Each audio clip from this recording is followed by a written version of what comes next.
welcome to my channel. What am I doing today? Today we are looking at the comparisons. We are actually comparing opaque watercolors. So we have several different categories or paints that call themselves opaque watercolors. We're looking at the Kuretake Tamzai Gambi paints.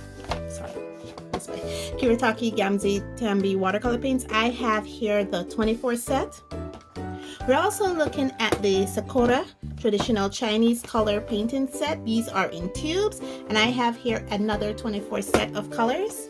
And we have the Caran d'Ache Gouache Studio opaque cakes. Okay, these are 8 colors.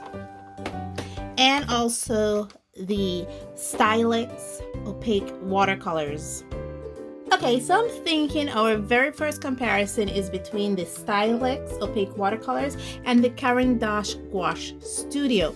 Although the Caran d'Ache Gouache Studio calls itself a gouache, it is still regarded in my terms as an opaque watercolors. And when compared to the Stylix opaque watercolors, as you can see here on my swatch reference, the Caran d'Ache is way more opaque than the Stylix watercolors, and they all contain fillers. They all cover well. I do have a painted reference here. This one right here.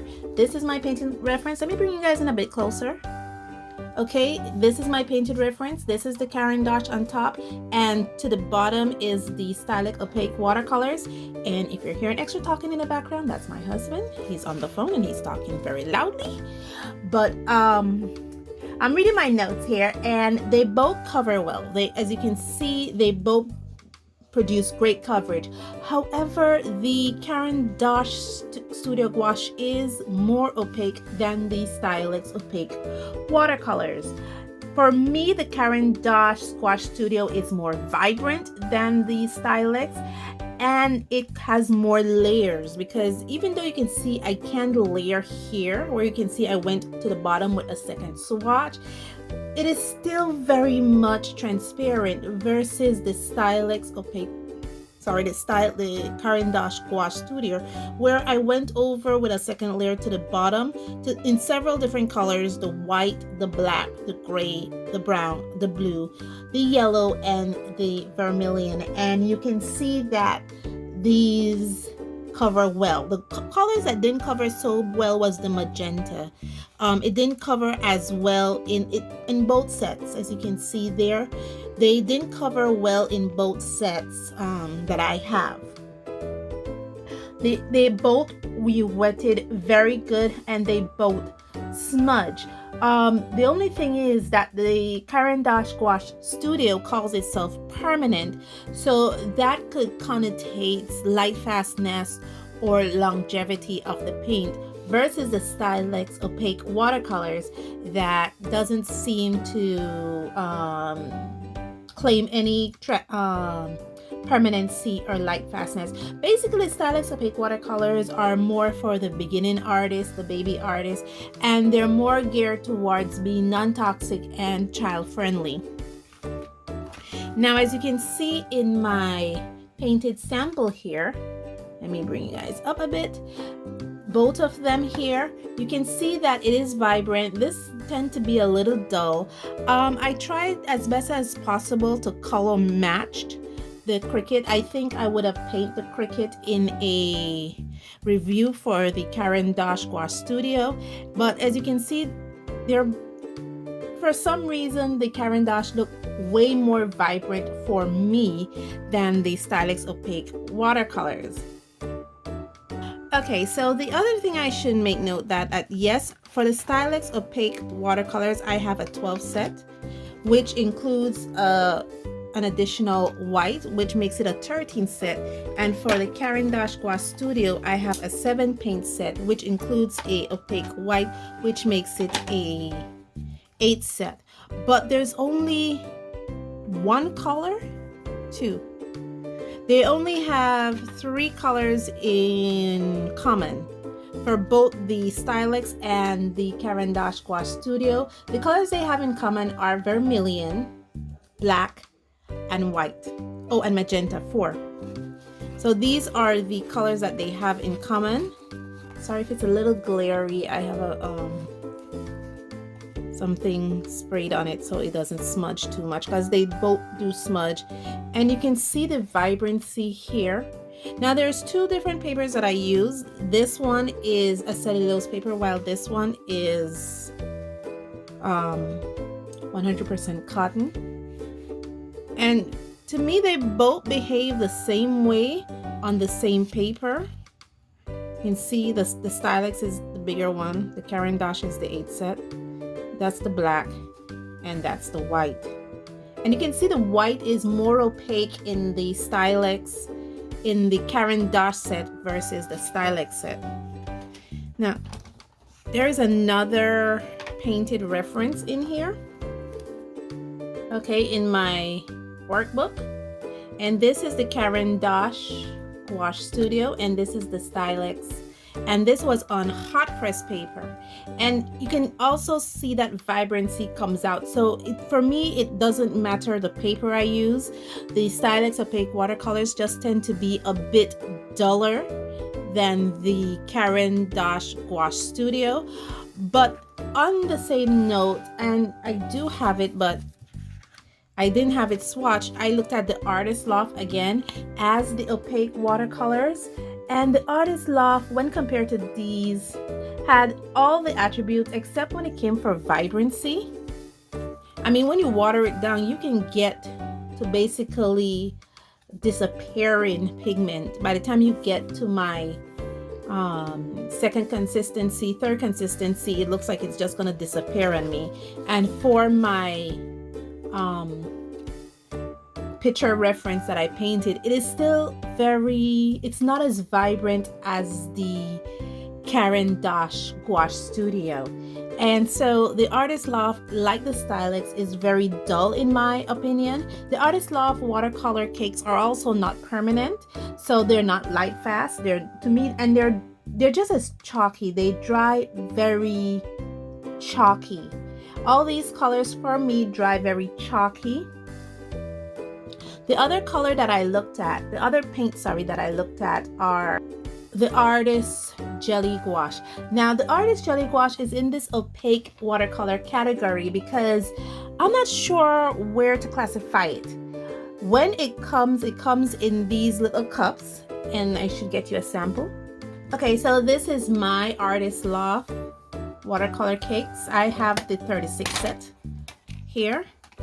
As you can see, there is peel. Even though I have a fixative sprayed on it, there is still chipping and peeling of the paints. And these are how the paints look when dry, cracked. I basically murdered my white and this yellow here because I use it a lot. So this is how they are when they're dry. And this is the Artist Jelly Gouache.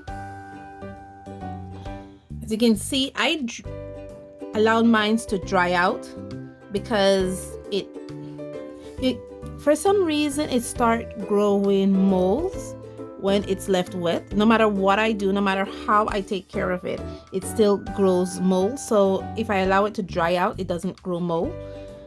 So this is how it is. So I usually use the Artist Gouache, the Artex Gouache from dry, like the Caran d'Ache Gouache Studio, the Stylex watercolor paint. Now it comes like these, and while it's in this consistency, it's very wet. As you can see, it's very pliable, it's very wet.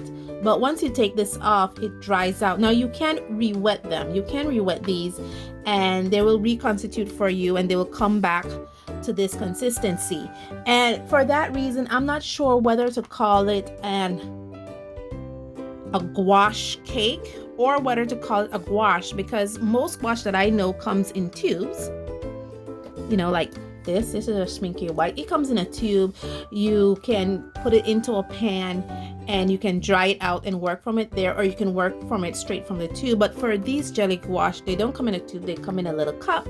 And I'm not sure whether to classify them as a opaque watercolor version or a gouache cake version, to be more precise. because I work from them dry, or to classify them as a gouache from tube. They're like in a category to themselves. But like all other gouache, for me, these don't dry with smudges. They don't smudge. For me, they don't smudge. I don't think they're light fast, and they do contain fillers. Now, when it comes to coverage, vibrancy, layering, rewetting, they do all that.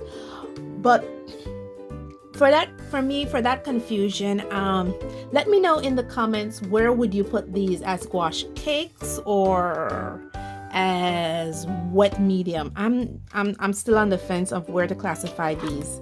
I did a paint sample here with these, and as you can see, yes, they are very vibrant. They are beautiful. They're able to be wet well. They're able to cover well. You can move them along on the paper.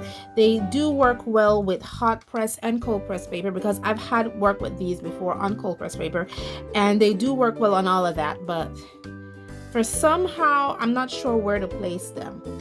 And the last two opaque watercolors we're looking at here are the Sakura traditional Chinese watercolors and the Kuretake. Now, the Sakura traditional Chinese watercolors, I have here a 24 set that was graciously gifted to me by my girl, a phenomenal creative art, and she gave me some of her pre-used tubes. So these comes in tubes. What makes these in the opaque watercolor category is because they are traditional Chinese watercolor paints. Now, the traditional Chinese, I like to call it traditional Chinese / Japanese watercolor paints, because it's not only China that makes this style of paints. Also, Japan makes it. I think Korea makes it.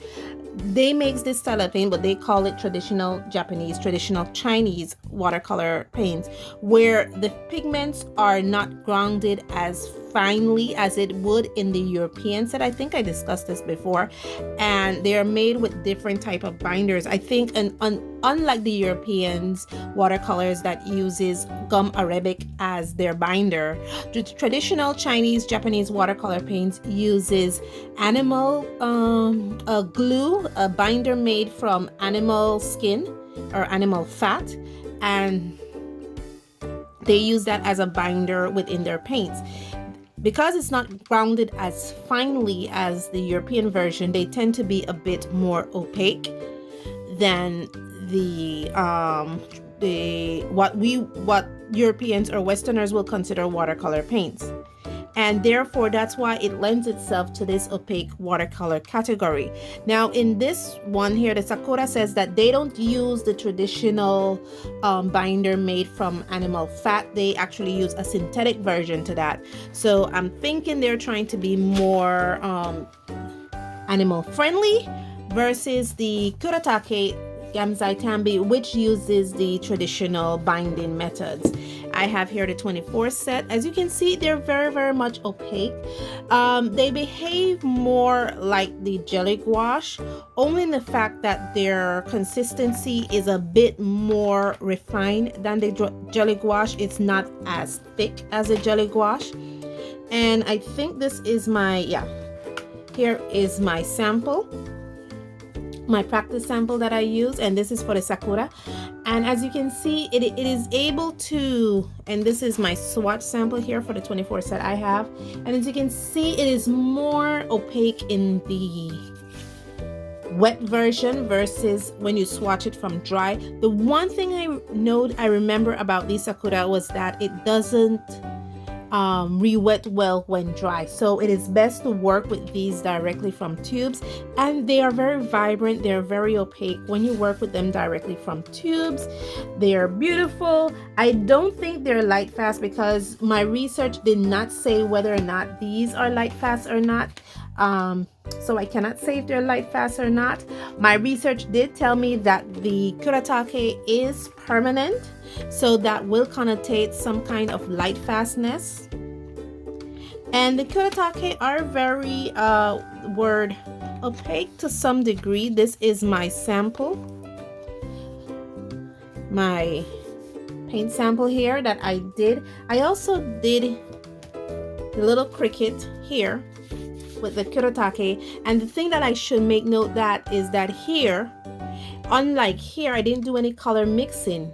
I used the colors directly from the tubes for the Sakura and from the pans for the Kurotake. Because the Kurotake are from pans, they can re-wet versus the Sakura, which doesn't re-wet.